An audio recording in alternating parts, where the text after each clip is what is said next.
comment ils vont ceux-là? Aujourd'hui, nouvelle vidéo. Actuellement, on est à Montréal, donc on est parti en vacances pour à peu près 10 jours. Mais c'est pas parce qu'on est à l'étranger qu'il n'y a pas de vidéo. Le concept du jour, ça va être de retoucher vos vidéos en colorimétrie. Je vous avais fait un petit sondage sur Insta pour vous demander en gros de m'envoyer vos rushs pour ceux qui étaient intéressés pour que je réalise la colo dessus, que vous puissiez avoir un avant-après par rapport à ce que vous faites vous. Et vous avez été très nombreux, du coup j'ai sélectionné quelques plans. On va avoir du DJI, on va avoir de la FX3. Et du coup ce qu'on va faire, c'est qu'on va les étalonner donc du coup là sur le petit setup que j'ai. Donc à savoir que dans le setup, j'ai pas du tout mon matériel. J'ai vraiment le strict minimum, donc c'est-à-dire mon Mac et c'est tout, je crois. Et du coup, vous allez voir avec moi en live comment je fais. Sur ce, avec cette belle vue, je sais pas si vous allez voir, il va y avoir un peu de bruit. Mais je vais incliner un peu. On est actuellement avec la skyline dehors, donc la skyline de Montréal. Une vue qui est pas trop mal, on est au 19e étage. Donc là, ça bombarde en soleil. Je sais pas si on va bien voir. Et nous, on est parti. Du coup, on est parti. On va attaquer avec les différents plans. Le premier, je pense, j'ai des plans de DJI de Thomas qui sont plutôt patates. On va peut-être garder pour la suite. Je pense qu'on va attaquer avec des plans de Bassirou. C'est des plans de FX3. J'ai vu notamment qu'il y en avait un qui était pas mal du tout. C'est celui-ci. Et je pense qu'on va partir sur celui-là. Parce que les couleurs vont être très très belles.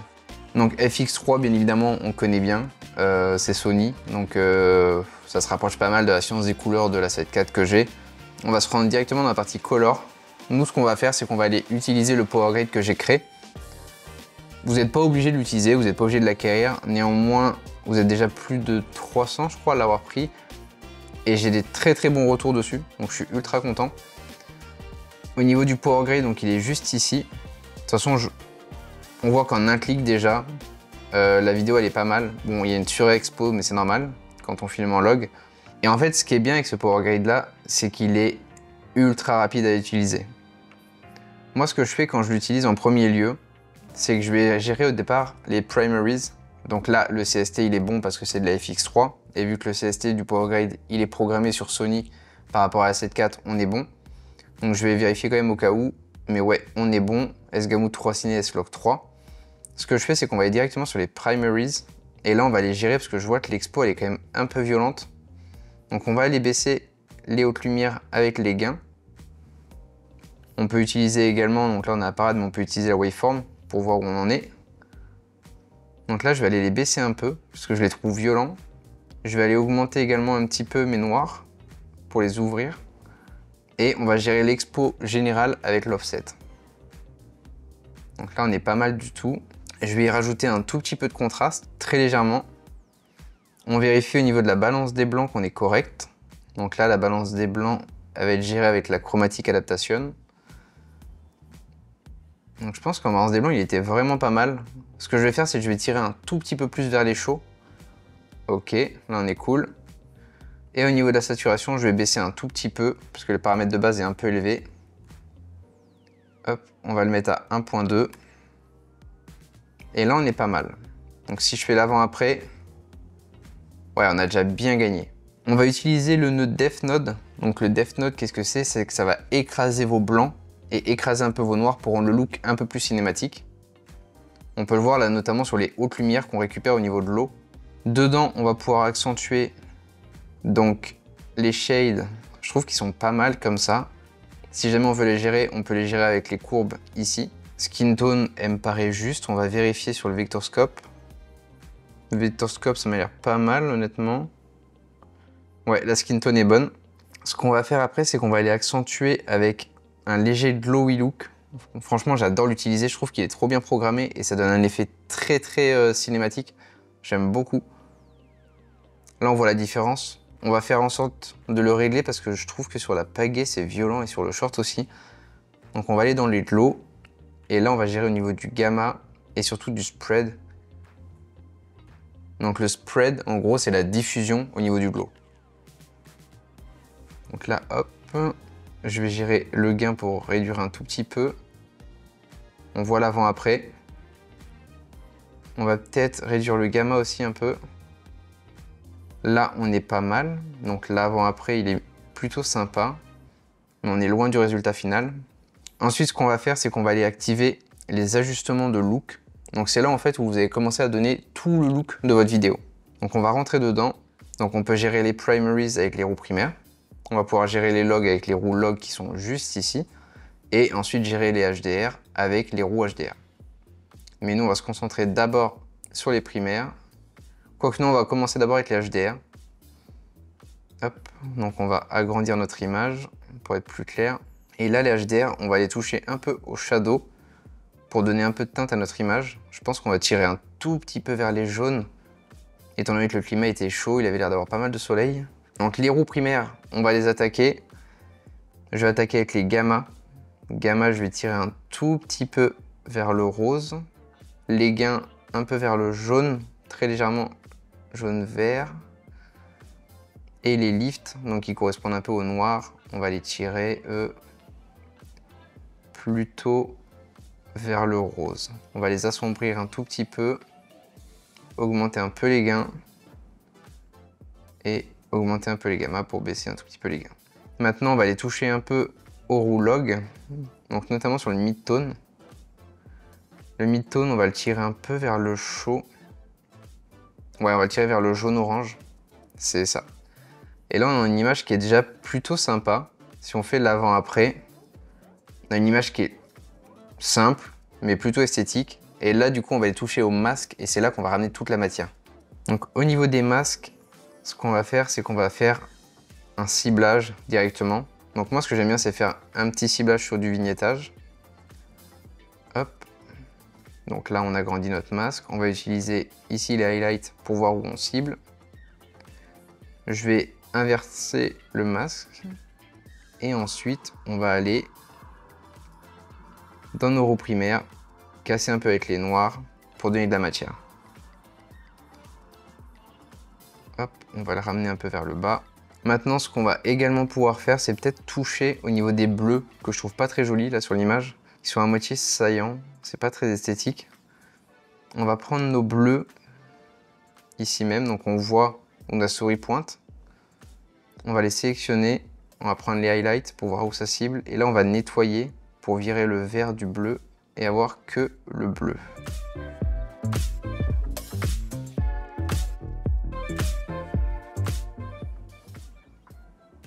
Et là, on va pouvoir travailler un petit peu nos bleus maintenant. Donc je pense que je vais peut-être les foncer un peu. Donner un peu de matière à l'image. Ok. Et là, on va toucher un peu pour lui donner un look différent. Ouais. On est vachement mieux. C'est pas grand-chose en vrai, mais ça fait la différence. Ensuite, dans la continuité, on va peut-être retravailler le look de l'image au niveau des verts là, que je trouve très fade. Donc on va les cibler. Est-ce que là, je peux modifier tout ça? Ouais, on va pouvoir donner un peu de peps à l'image. Donc un peu de saturation. Un petit peu de gain, légèrement. On peut toucher un peu au gamma aussi.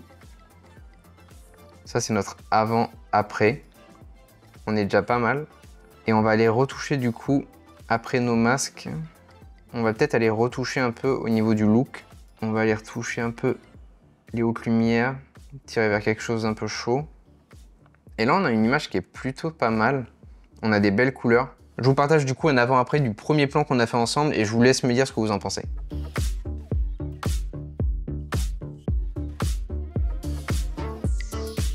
Juste avant d'attaquer le second rush de la vidéo, il faut que je vous parle d'une option que Artlist a sortie dernièrement.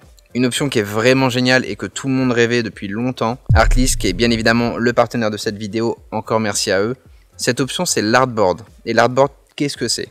L'artboard, c'est simple, ça va être une recherche et de l'organisation par IA. Je vais vous montrer un exemple, ce sera plus simple. Imaginons, tu es en train de produire une vidéo cinématique sur l'automobile. Il suffit simplement de taper vidéo cinématique automobile. Et là, Artlist avec l'IA va rechercher immédiatement tous tes besoins et te proposer tout ce qui va être nécessaire et relié à l'automobile. Que ce soit des musiques, que ce soit du sound effect, et va te proposer une galerie entière reliée à ton projet. Suite à ça, tu n'as plus qu'à cliquer sur le petit option plus après avoir tout écouté et tout regardé. Et là, tu vas te créer un tableau, un artboard, qui va te permettre d'avoir tous les éléments pour ton projet. Il te reste plus qu'à faire ça avec chaque projet. C'est super facile et c'est hyper pratique. Un gain de temps considérable. Et le mieux en plus, c'est que tu peux le partager avec d'autres personnes. Donc si tu as un projet en commun avec d'autres personnes qui ont Artlist, c'est génial, tu peux le partager. Pour ceux qui sont chauds, il y a un lien dans la description qui vous fera 2 mois gratuits chez Artlist, comme d'habitude. Et nous on se retrouve pour l'étalonnage du deuxième rush, c'est parti. Plan numéro 2, là ça va être plus compliqué, on va passer sur du DJI. Thomas il nous a sorti des plans incroyables de son voyage en Norvège. Donc je pense qu'on va les utiliser et à mon avis il y a un truc très fort à faire avec. On voit déjà la symétrie qui est incroyable. Bravo Tom pour tes plans, honnêtement. On va prendre la même mécanique, donc toujours avec le Power Grade. Donc vous inquiétez pas si le rendu est dégueulasse au départ. C'est tout simplement parce que le CST n'est pas bon. Donc là on va aller le changer. On est en Sony, on va le repasser en DJI. Il est où le petit DJI? Il est là. Pareil de ce côté-là. Le D-Log. Après il faut savoir un truc, c'est que DJI, je vais repasser en CST normal. DJI ils ont quand même une Science Color qui est pas incroyable. Après c'est des drones, c'est pas des caméras non plus. Mais la science des couleurs n'est pas folle et c'est jamais évident, même avec des super produits, de faire une colo de qualité sur DJI. Honnêtement, c'est pas le feu. Vous pouvez quand même obtenir des super rendus, mais on va pas se mentir que c'est pas l'idéal. Donc qu'est-ce qu'on va faire pour son plan, Autumn?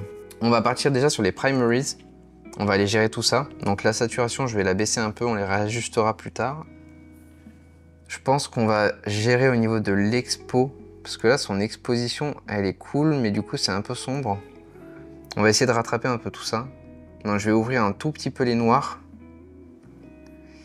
On va péter un peu les blancs et réouvrir les gammas. Là, on a gagné un peu. Après, on va pas les dénaturer l'image. Ok. Là, ça m'a l'air pas mal. Je sais pas si on peut rouvrir un peu plus au niveau des noirs, mais j'ai peur que ça dégrade l'image. Ouais, on pourra difficilement faire plus, à mon avis, au risque d'avoir de la perte de qualité d'image. Ce qu'on va pouvoir faire, c'est ajouter, comme d'habitude, notre effet glowy. Donc là, à mon avis, ça va avoir déjà un rendu très sympa. Ouais, on est d'accord. On a une légère perte de détail avec le glow, mais par contre, on a une vidéo qui est un peu plus impactante. Et qu'est-ce qu'on va pouvoir faire? Je pense qu'on va aller directement au look de la vidéo. Parce que ça sert à rien de travailler là, au niveau des masques pour le moment, étant donné que la vidéo, on ne sait pas le rendu qu'elle va avoir avec le look. Là, c'est assez compliqué parce qu'il y a beaucoup de basse lumière au niveau de la colline. Ouais, je pense qu'on va partir directement sur l'ajustement de look. Donc on va commencer avec l'HDR, HDR qui est ici. Et on va voir ce qu'on peut faire. Je pense honnêtement qu'au niveau des hautes lumières, si on peut avoir des hautes lumières un peu chaudes, comme un lever de soleil, ça pourrait être très cool. Peut-être tirer un peu plus voilà, vers les oranges, vers du chaud. Saturation, c'est peut-être pas nécessaire qu'elle soit au max. On va laisser tel quel. On aura juste touché à nos hautes lumières. On va les casser un peu. On va retravailler vers du chaud. Là, c'est cool. Ensuite, nos noirs, comment on peut les utiliser? Parce qu'on veut pas donner trop de teinte. Mais on va les jouer finalement sur la teinte du nuage qu'on a là-haut. Bon, du coup, j'ai bien réfléchi. Le plan, il n'est pas évident du tout. Ce qu'on va faire, c'est qu'on va garder exactement les teintes roses qu'on a là-haut. On va juste refaire un peu la balance, parce qu'on se rend compte quand même que les blancs au niveau de la neige sont pas good. Donc on va retravailler un tout petit peu cette balance-là. Voilà. Et finalement, notre look, on va le laisser tel quel, parce qu'il est pas mal de base, mais on va travailler uniquement au niveau des masques. Parce que là, je vois pas d'autres solutions pour le faire. C'est là où je vous disais que DJI, la balance au niveau de la couleur des sciences, elle n'est pas incroyable. En plus, là, pour le coup, je pense qu'il était sur un soleil tombant. Donc forcément, il a perdu beaucoup de luminosité. Et ce qu'on va faire, c'est qu'on va prendre les masques et là, on va travailler directement avec les masques. Donc, notamment, je pense au ciel, qu'on va essayer de récupérer en baissant un peu là. Ok. On va casser les hautes lumières. Là, on récupère quelques éléments dans le ciel, c'est cool. Je me demande si ça serait pas intéressant de récupérer quelques éléments de la montagne aussi. Juste éclaircir un tout petit peu. Hop. Je suis sûr qu'on peut récupérer quelques détails. Pas trop. Ouais, là c'est mieux. On va lui demander un petit tracking. Après, en soi, l'avant-après, il est déjà plutôt sympa. Hein. Mais c'est vrai que ça manque un tout petit peu de peps. Surtout dans le ciel, je trouve. Et je me demande si au niveau de l'exposition, je sais ce qu'on va faire. On va réduire l'exposition qu'on avait surélevée dès le départ, qui est pas good. Hop. On va restaurer l'expo. On va lever un peu les noirs. Et en fait, je pense qu'il vaut mieux le laisser tel quel. Ouais. On va le laisser un peu en mode ciné comme ça, un peu fort. Et là, on est bon. Eh, pas évident celui-ci, hein. Franchement, pas évident du tout. C'est compliqué quand on a des plans qui sont vraiment en contre-jour comme ça. Je vous laisse me dire ce que vous en pensez, je vous présente l'avant-après.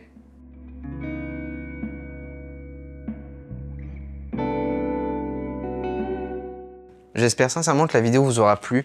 Vous l'aurez compris, c'est assez compliqué d'étalonner des plans qu'on n'a pas filmés et d'autant plus que je maîtrise pas la captation à ce moment-là. Maintenant, je trouve que c'est un exercice qui est hyper intéressant. Pour tous ceux qui veulent, vous pouvez aussi retrouver sur Artlist, il y a une banque de plans libres de droit que vous pouvez retrouver en log avec de la Blackmagic, de la Red, de la Arri Alexa. Bref, il y a tous les supports et ça peut être un super exercice pour s'entraîner. Je vous laisse mettre un petit like, vous abonner pour soutenir la chaîne. On verra d'autres sujets comme ça. Je vais faire d'autres sondages également sur Instagram pour vous proposer ceux qui veulent m'envoyer des plans. Et nous, on se retrouve dans une prochaine vidéo. Je vous laisse avec cette magnifique vue. C'était Loris. Ciao!